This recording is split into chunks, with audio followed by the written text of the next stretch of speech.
Hi, thank you so much. This is my first Creative Morning, and you're freaking amazing. What did you initially study when you went to Columbia? Oh, yeah. I chose what I thought would be the easiest classes, sociology, because I was like, oh, I know people. And I never took a journalism class in my life.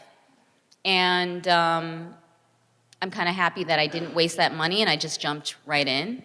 Um, but yeah, I took sociology, and shockingly, I graduated. Hello, I'm Aiden Mack.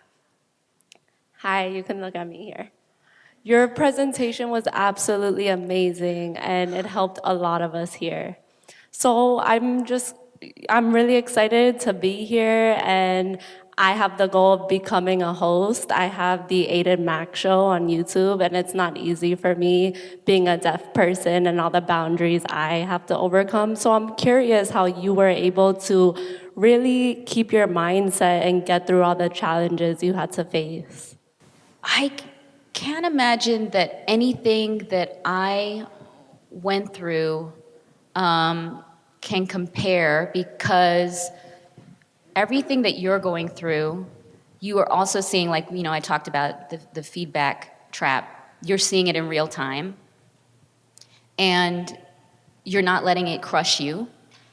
And I would just say that, if you can give yourself a little lag time between saying your piece and then letting other voices in, let yourself have that grace period to really own what it is that you want to do with no feedback.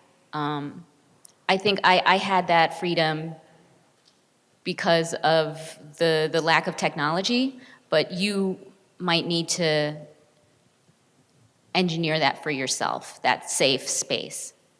But I can't wait to check out the YouTube as well. Thank you.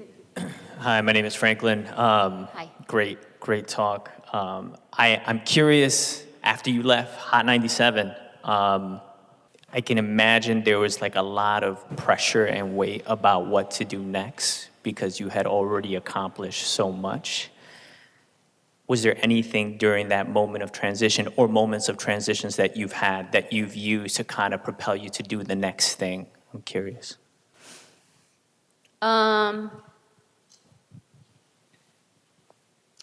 I think what's interesting is that when you live in a certain community for so long, they're usually the last people who want to see you do something different than what you've been doing. So all of the opportunities that I had immediately after maternity leave were coming from complete outsiders. They were ad agencies or fashion brands or people that really wanted to tap into my area of expertise, and probably never thought that they could just call up somebody who had 20 years in the game and say, hey, can you work on a project with us? So I think that that's something that we have to work on as a community. Nowadays, nobody stays doing the same thing forever. And by forever, I mean like 4 years. Everybody changes all the time. So if you're not helping somebody figure out what else their skill set would be great for, then you're going to have a hard time when you want to pivot as well. I think that that's something that is a group think. Everybody should always be sort of like using each other as like a toolbox. So I don't know if that answers your question, but. Hello. Hi. That was an amazing presentation. I'm obsessed with you now. And I'd love to know, as a hip hop fan from the suburbs myself, like what was the song or the album, like the thing that made you go like hip hop is it for me? Like I want to know more and everything. Okay, well, publicly, I usually credit Run DMC, But I have the clearest memories of hiding under the covers in my bed with a Sony Walkman. You know, you remember the orange, the yellow one that was like waterproof. Listening to Too Short's Freaky Tales. So that doesn't really play as well, but that's my truth. So yeah, it was all of that. I mean, I think also being in Chicago was really, really unique. So I would also say for everybody that is trying to find, everybody wants to find an edge, right? Whatever business that you're going into, try and find where you are unique in an intersection of different avenues. And so for me, coming from Chicago to New York was the birthplace of hip hop, everything was the essence of hip hop, and there was a lot of elitism, you know, with that. But coming from New York, coming from Chicago, I could also relate to the Ghetto Boys and to DOC and to Big Mike down in Louisiana and everybody on the West Coast, and I could kind of, that almost became my lane. Like, oh, there's a new Ice Cube album. You probably would get that. Yes, sir, give that to me right now. So, yeah, I think that loving all different kinds of music within the genre was something that really helped me. Thank you for your honesty, first of all. It's beautiful. What is your biggest pet peeve in hip hop today, or something that you think it's time to finally let go of, or for the genre to let go of?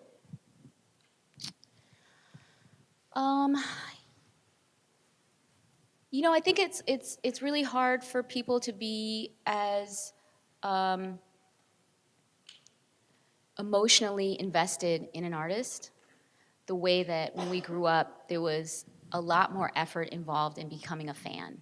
And I think that that was actually something that made hip hop a nation. You know, it was referred to as like the hip hop nation. And you were in that nation because it took a lot of work for you to, one, find the radio station, the college radio station at 1 a.m. that happened to be playing hip hop for 1 hour and record that and, you know, tape it for all of your friends.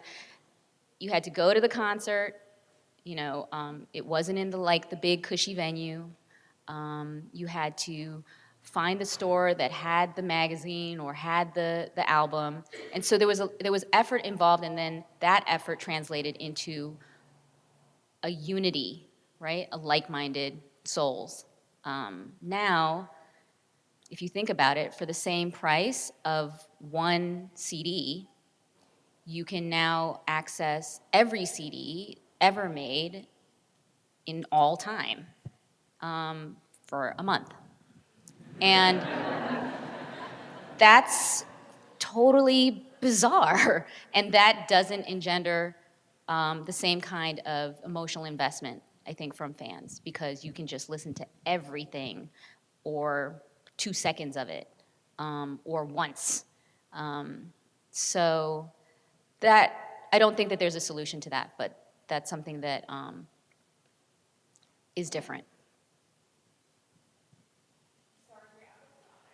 Oh. Thank you. Thank you so much. Thank you.